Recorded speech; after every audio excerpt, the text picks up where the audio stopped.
Bharatiya Janata party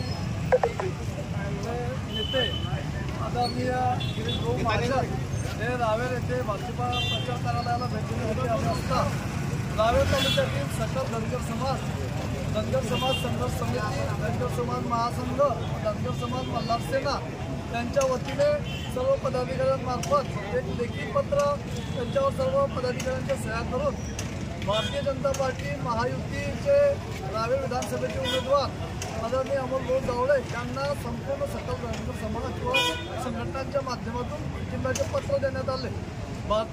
संपूर्ण सकल धनगर समाज व सर्व संघटना या आधीपासूनच भारतीय जनता पार्टीच्या सोबत आहेत।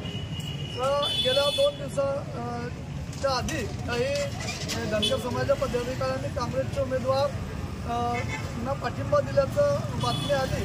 ते पदाधिकारी त्या पक्षाचे, ते धनगर समाजाचे लोक त्या पक्षाचे पदाधिकारी आहेत, ते वैयक्तिक त्यांचा तो पाठिंबा आहे। साहजिकच ते त्या पक्षाचे पदाधिकारी असल्यामुळे त्या पक्षाचं काम करतात। त्यांनी काँग्रेसच्या उमेदवाराला पाठिंबा दिला, परंतु धनगर समाजाच्या सर्व धनगर समाज संघर्ष समिती, धनगर समाज महासंघ, मल्हार सेना व त्यांचे सर्व तालुका भागातील पदाधिकारी त्यांच्या सर्वांच्या सह्यांचे पत्र आज आदरणीय गिरीश भाऊ महाजन यांना देऊन अमोल भाऊ जावळे यांना सकल धनगर समाजाला पाठिंबा देण्यात आला।